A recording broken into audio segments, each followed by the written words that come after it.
If you look at love and kindness as a way of treating people as individuals and making connections with the employees you lead, that's the kind of love and kindness I'm talking about. It's human kindness. It's connection with individuals and the unique talents that they bring. I have another chapter in the book where I talk about, life isn't fair. And I talk very strongly about not treating employees fairly.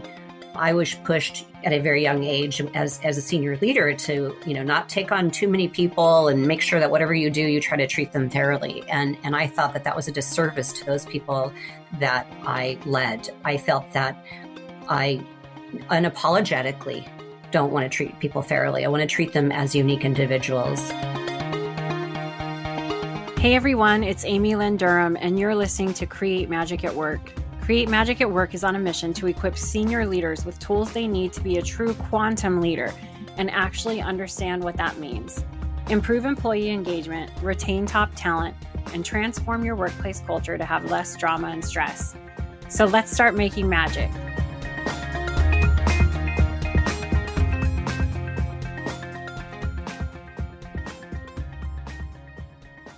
This episode on Create Magic at Work is a special one for everyone. Traycee Meyer is going to be the guest, and she's an expert in helping leaders leverage the strengths of human connection to achieve explosive success in their own careers and with those they lead. She unapologetically believes people don't need to be treated fairly, but that they need to be treated as the unique individuals they are in order to thrive and succeed. She has led teams of hundreds and helped to create paths for dozens of great leaders. Traycee can help you drive accountability, productivity, and positive financial results while guiding you in leadership presence, growth mindset, and new tools to help you attract and retain individuals with exceptional talent. That is why I asked her to be a guest on the Create Magic at Work podcast. She has experienced great triumphs as an entrepreneur, executive coach, leadership trainer, and as an author of her soon-to-be released book, The Leadership Contradiction, which I had the honor and privilege of writing the foreword for her book. This podcast episode is being released at a special time where Tracy's book is coming out into the world, titled The Leadership Contradiction. And she stands by choosing a path of love and kindness in leadership. I encourage you to listen to this inspiring interview with Traycee.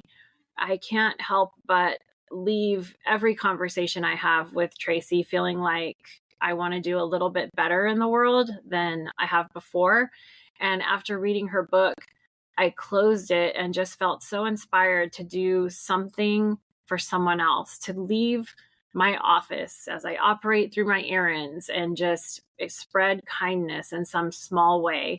It was truly an inspiration.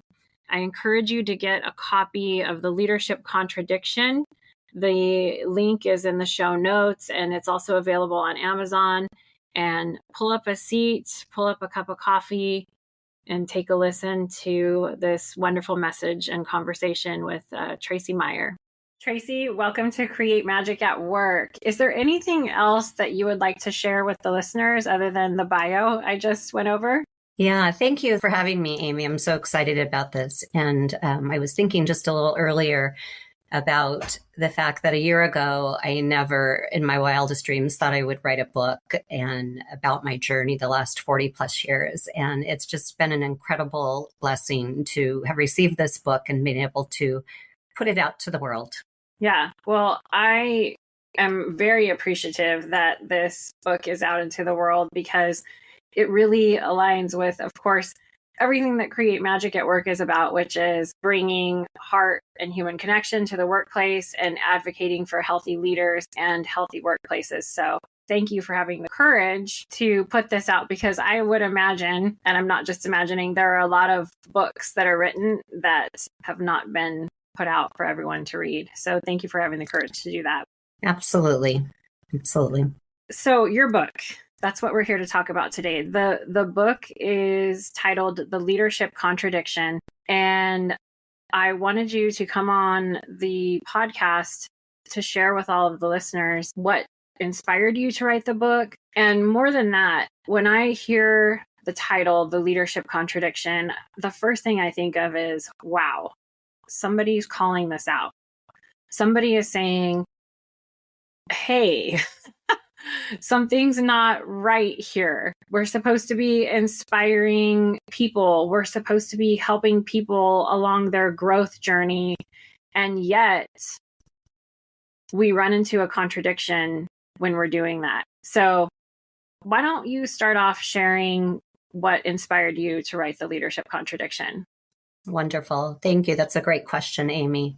What inspired me to write the leadership contradiction, choosing a path of love and kindness, was about 3 years ago when I was on a hike in this canyon near my home. And it was during a time where we were dealing with this pandemic.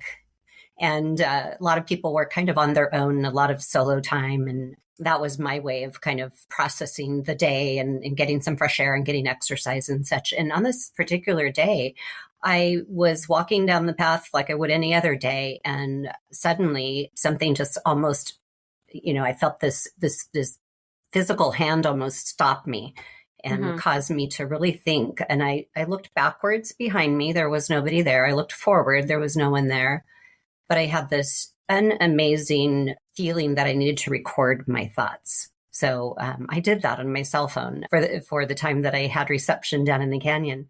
And it really caused me to reflect on my journey, both in leadership and also in life for the past 40 something years. And it was quite profound to me. And I never thought that it would be anything other than me reflecting on my own life and seeing that even though I thought all of the decisions that I would have made in my life probably were made in my 20s or 30s or what have you. And I was very amazed that I had so much ahead of me that I needed to make decisions on. And so I reflected in the book about the choices we have throughout our life, and they are never ending. And I equated those to the different paths you get to choose when you're hiking or driving or what have you. But to me, it was during this hike where I also mountain bike and, looking at the different ways that we could go, some that are dangerous and others that are not, some that are dark, some that are light, so on and so forth. And you'll read more about that in the book. Yeah, I think what struck me the most when I read your book was the colorful way that you described these different paths that we take. And also, because you're a leadership coach, the way that you really called on everyone to take responsibility for the decisions that they make on the paths that they went down, and also to be kind to themselves for the choices that they made. In fact, I'm jumping way ahead, but I want to go to this. One thing that really struck me was letting go of regret that you touch on in the book and accepting your choices. Can you elaborate on that? Because I think a lot of us may be holding on to some regret for a decision we've made, maybe in our career path or in our life. And if you could offer just some leadership insight on what inspired you to help people let go of regret, tip, something. If somebody's listening right now and they're living in some sort of regret for a decision they've made, beating themselves up, what would you say to them? Well, I love that question as well. So I've dealt with a lot of regret in my life and in my leadership journey. And the reflection on this particular day of hiking caused me to really look at, again, the dark and the light sides of leadership and realize that I didn't always do it right either. There were times that I needed to be vulnerable and I needed to make some changes in my life. And I talk about that quite a bit in the book, and very honestly and openly. Things that people I've known for 30 or 40 years probably don't know about me. But I felt like if this was going to be an important message to deliver to anyone else walking a similar path, which so many of us do as leaders, not just in the workplace, but even in your family or at home. But I would say that I have come to terms with all of those regrets that I carried with me, some for a year, others for 10 or 20 years, and realized that my path has been perfect and it has made me who I am today. The key caveat to that is that I've done some learning and some growing through those obstacles and challenges. And I believe that's a key way to let go of those regrets, is not just sit in them and think about how you did something that you feel wasn't the right decision or choice to make for you or anybody else at the time, but going back and saying, what did I learn here? You know, what kind of things can I be better at because I had this experience? You know, because I truly believe that we all have this path and none of them are perfect. If anybody has a perfect path, I'd like to speak to them. Yeah. Because I don't think that exists. But again, if we don't grow from them, then yeah, that's not a good path for us, because it's really about not just taking those slippery slopes and those rocky paths and the ones that are dark and scary, but it's you know, what can we learn from that so that we can improve our lives and the lives of people that we lead. Yeah, I think that's one of the common, I don't know if I would call it a pitfall, but it's one of the common things that I've done before. I see people do. You know, we choose a path. Maybe we're at a crossroads in our life. We choose a path. We're going down it. There starts to be maybe some twisty turns, maybe an obstruction in the path. And then we're still thinking about that other path that we could have chosen. Well, what would have happened if I went down that way? Would I have ran into this obstruction? Would I have had to make this sharp turn? And then it rips us from the present moment and from experiencing our journey on that current path. And so letting go of regret and accepting the decision, living in full acceptance of the decision that you made, that's big. That's a big skill, and it's pretty powerful. Is there a micro step we can do to start to slowly live in acceptance? Maybe if let's say we're right there at that sharp turn, or we're right there at that obstruction, we're wanting to maybe move around down the path, speaking metaphorically, right? Mm-hmm. I mean, and we're like, gosh, that other path the sun was shining and there were flowers. What gives? Should I have taken that other one? And then we're all robbed of the space we're in. What's one maybe micro thing we could do for acceptance? That's so profound, because that is what I found was this pivotal point in having this hike, that there was a message that I was supposed to share with others. And you don't learn if you're spending the time regretting and looking back. And I believe that at the moment you have a choice, you can take a few moments, or you could take a few days, or whatever the time frame you have. Sometimes you don't have the luxury of time, right? You have to use your intuition and make a decision. And I have this little anecdote I use with friends and people that I coach, you know, push enter, you know, as though they were on their laptop, push enter and move on. You know, it's like once you've like sent the email, it's gone, right? It's kind of like that same thing. So obviously making some of the choices we make in our lives are way bigger than sending an email. But I get a lot of laughter out of that, and a lot of, wow, that totally makes sense. So I also say a lot of to the people I coach, you know, move on, you know, just move on, because exactly what you said, Amy, is true. We lose the opportunity to learn the lesson. We lose the opportunity to enjoy the journey. We lose the opportunity to impact others by accepting the choices we've made and using whatever example, be it good or bad, to move forward. I've made some bad choices in my life, but by allowing myself time to grow and reflect, I've put a few things in this book that are very vulnerable lessons for me that I never thought in, 20 years I'd be sharing. And here I am, because I know that it's part of my story. And today I can embrace that. So yeah, I mean, in a nutshell, that micro step would be just trust your instinct, push enter, and move on. Because there's going to be something for you. Mm-hmm. Yeah. And sometimes the mistakes, No, go for it. Yeah. Sometimes the mistakes actually give you the biggest lesson. They give you the most extraordinary growth than you could ever imagine. Yeah, that's quantum leadership also. The innovation comes from the mistakes and the chaos. Mm-hmm. And so rather than thinking of the path you could have, should have, would have maybe chosen, you pause and try to recognize the gifts in the moment, the learning, the growth, where, oh my gosh, this is where innovation comes from. This is where the magic happens. Now help me see it. Where do I see it? So now your focus is back on your own path, right? I love that. The other thing that I want to talk about, if you're comfortable with it, it's in your book, so I'm assuming you're comfortable with it, is this contradiction, the leadership contradiction that we have all lived if we've been in a corporate leader in the space. Right. And one of them that you touch on is how do I say this?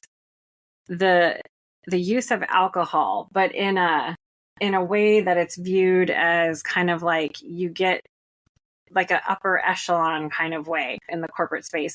And to me, again, that's another leadership contradiction, right? You get a little bit more ahead if you stay at the cocktail party and have a couple of drinks with maybe the person that makes decisions about your career trajectory. or you stay out all night with some colleagues and you don't get good enough sleep. I'm guilty of it, right? And you show up to the morning meeting, but yet you're talking about employee well-being and decreasing burnout. There's a contradiction, right? So I'd love for you to touch on why you courageously decided to place that in your book and call it out. Yeah, there are a lot of contradictions in leadership.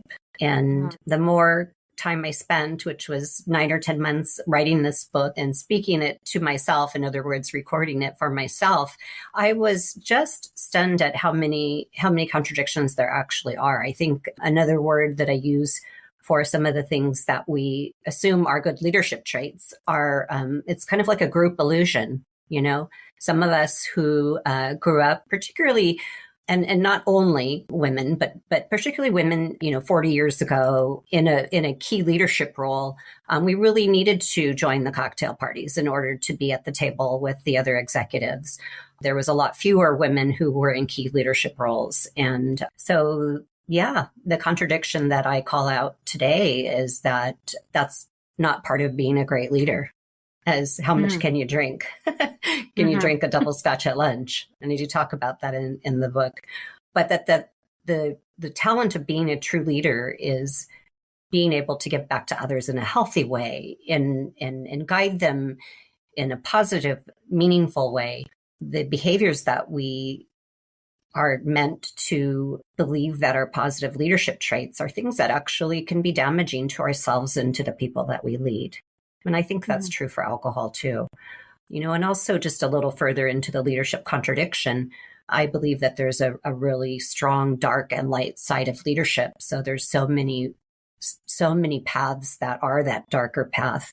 And anybody listening to this call could probably write down a list of many in their lives that they've experienced. And what happens when a leader is operating in that darker side, they lose connection with their employees or the people that they lead. And that, to me, that lack of connectedness is where I think the leader disqualifies themselves because they can't connect to the employee, and the employee starts to pull away and become not trusting of that leader. And then that person just becomes a boss, or a manager, or whatever words. I don't mean any to become derogatory, just that I'm really looking at leadership from that true word definition of guiding others. Yeah. And that's where I think it gets muddied, or is you're in this role and then you lose sight of what impact really is. Is impact, what do I want my impact to look like? Do I want it to look like dollars on a spreadsheet? Or do I want it to be this energetic ripple effect that rolls through not only my team, but their families, communities, planet, humanity? Where do I want to go with this? And what are these choices that I'm going to make? And that takes some consciousness and some awareness to really stay in that space of decision making. complexity of thought and decision making. Spiritual intelligence is one of the skills, as you know. So on that note, the theme throughout your book, which is also another really courageous moment, is offering that leaders can be successful through love and kindness, right? So let's say, somebody's listening to us talk right now, like, what are they talking about? I have numbers to hit. I have a quota. People got to get moving. We're on a deadline. We don't have time for this love and kindness stuff. What would you say to someone listening that's maybe going down that road or that path? Well, I'm sure there'll be thousands. And I love that question. And the reason I love it is because I realized on that unique hike I took 3 years ago that a big part of what I was receiving from myself at that time was, gosh, all of those decisions I made to be kind, to connect with my employees, not only had this energetic, positive ripple effect on them and their value as human beings, but I had tremendous financial success in the businesses that I ran. Large hotels, multiple hotels, very large venues in California, other types of business in retail, hospitality, facility management, and always exceeded expectations, exceeded budgets. And today I have the pleasure of still maintaining fantastic relationships, which now turned into friendships of employees that I managed 20, 30 plus years ago.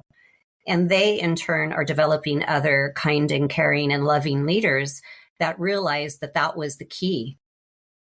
So those that I was able to touch, and it was just, we ended up in the same place at the same time. Sometimes I hired them.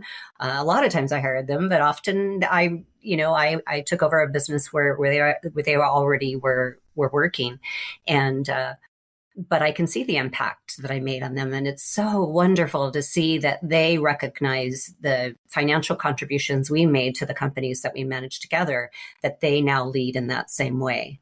So I would say strongly that if you look at love and kindness as a way of treating people as individuals and making connections with the employees you lead, that's the kind of love and kindness I'm talking about. It's human kindness. It's connection with individuals and the unique talents that they bring. I have another chapter in the book where I talk about, life isn't fair. And I talk very strongly about not treating employees fairly. I was pushed at a very young age as a senior leader to, not take on too many people and make sure that whatever you do, you try to treat them fairly. And I thought that was a disservice to those people that I led. I felt that I unapologetically don't want to treat people fairly. I want to treat them as unique individuals and be able to look into each of their eyes and know that they're a different person than the next. They may have some common qualities. They may, match a job description that you're hiring for. But at the end of the day, every human on this planet is unique. And we just get the privilege of leading a handful. For me, it was 200 to 400 employees at a time.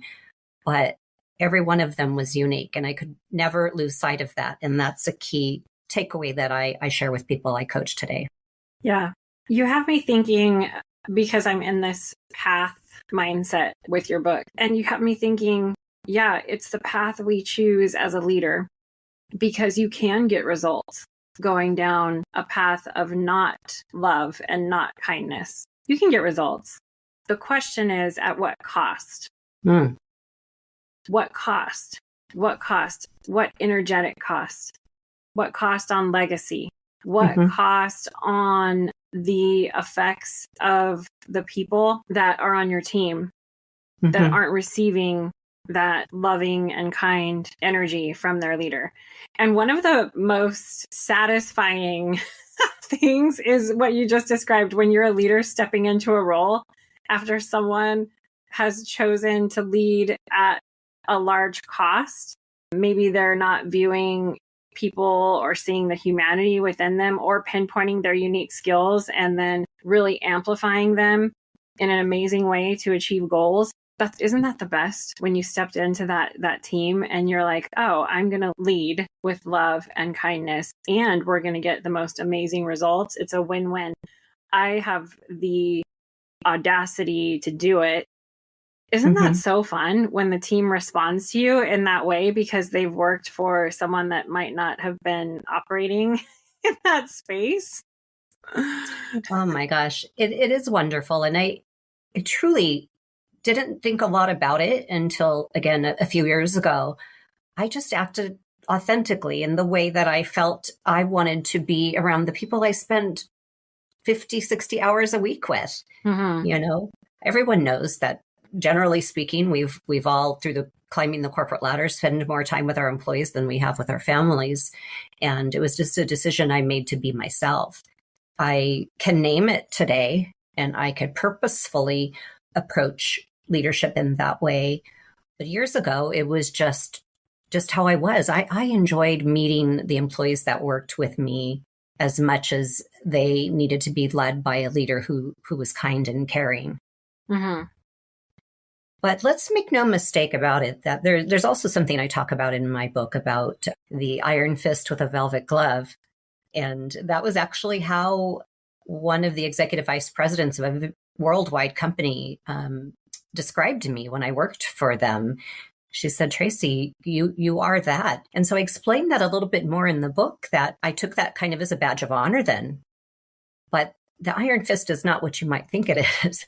What the iron fist is for me in leadership is making sure I'm meeting the bottom line. It's making sure that I have weekly meetings with my senior leaders.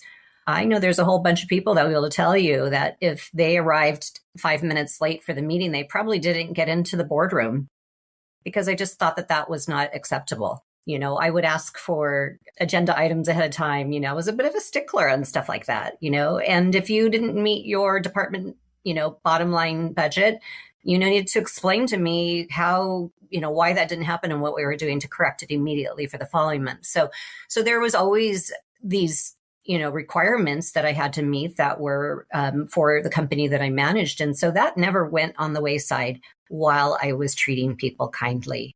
You can do both. And I also have experienced even more explosive success, because if you have the right person in the right job and you lift them up and show them that that they're valued, and you give them space to be themselves and to use their inherent gifts, it's truly amazing. You'll have a team of all superstars. And it's not just because you're there, you know, cracking the whip. In fact, that has the opposite effect. No, lighting fires under people does not generally inspire them. That is so contrary, such a leadership contradiction, right? But when you give people value and let them fly, they do. And so my best teams have been lots of strong leaders, just knowing that I'm behind them and they take off. It's amazing to see. Yeah. Yeah. Thank you for pointing that out, that this doesn't come without accountability. Right. And, of course. And achieving the responsibilities that we have. However, it can be done in this way, and it can actually help you achieve your goals at a higher level. The data backs it, right? Absolutely. One thing I want to share with everyone listening is what I really got out of the book. The energy that I felt, and I read a lot. And when I finished reading this book, I felt a genuine, energetic desire to do better. I just did. It was this feeling that I had that it was this magic that you injected into the book that I got out of the book, where I was like really inspired to just go do a little bit better than what I'm doing today. And so I want to thank you for that. And I want to let everyone know that's listening, there's a lot of detailed ideas in the book that you can do as a leader and implement to start down this path, which is not being a leader that has contradictions, but one that follows this path of love and kindness and hitting your numbers and accountability and all the things. So if you're like, where do I even start?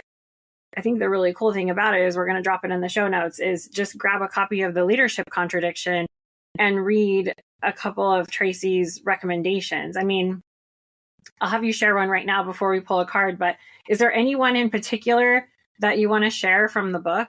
I can share what inspired me, but I want you to maybe offer your wisdom for everyone listening. Yeah.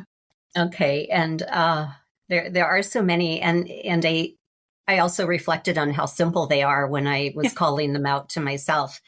One that my friends witnessed me practicing, I guess, if you will.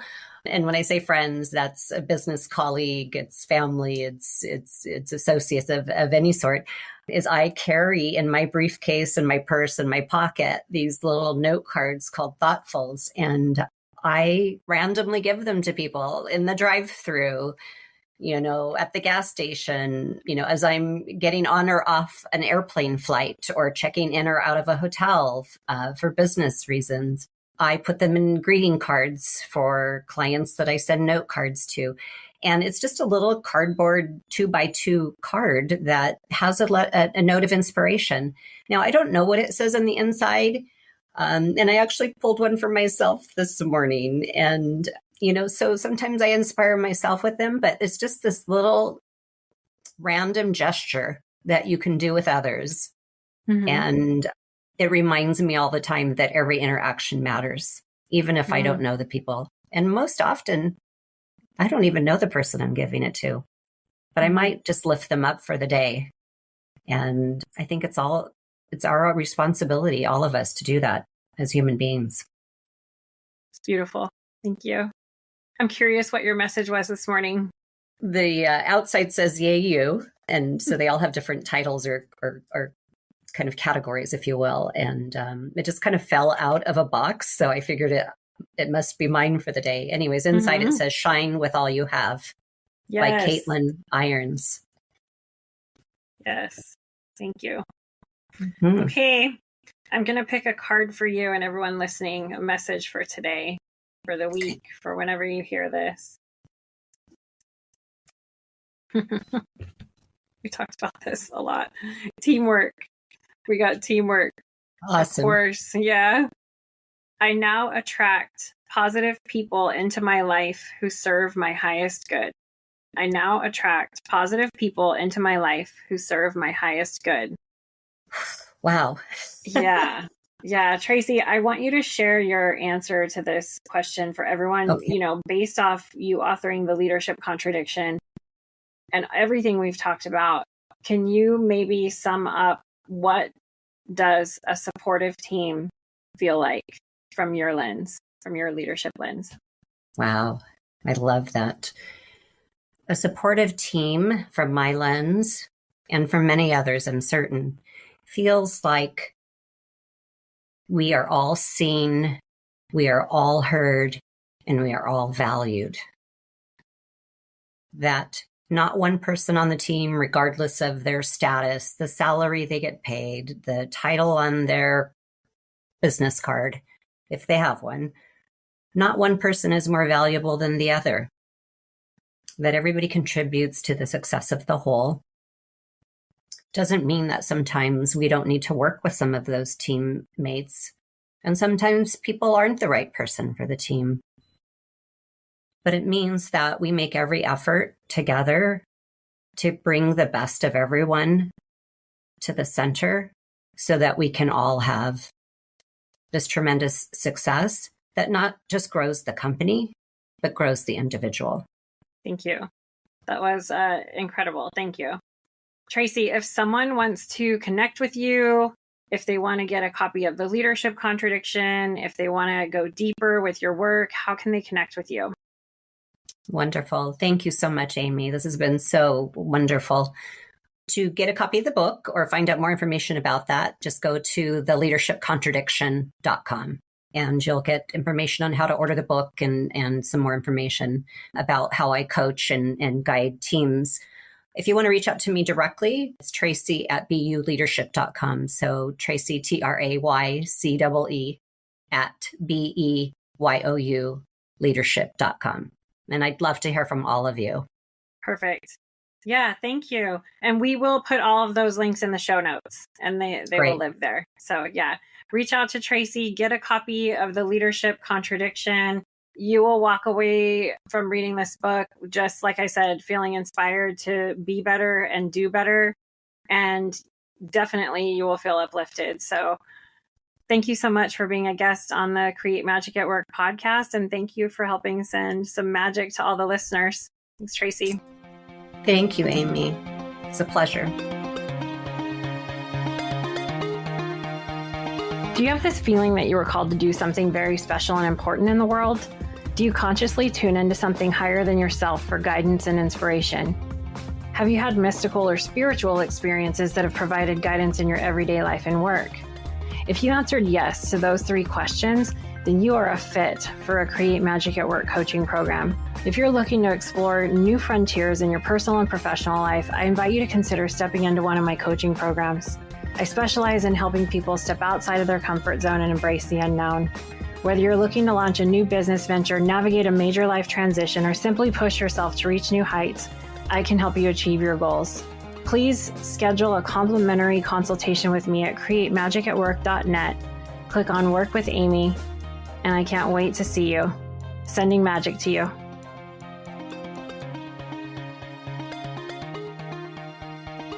I want to thank each and every one of you for coming back every week to listen to a new episode of Create Magic at Work and really helping to support and advocate for healthy leaders, workplaces, and lives for all of us.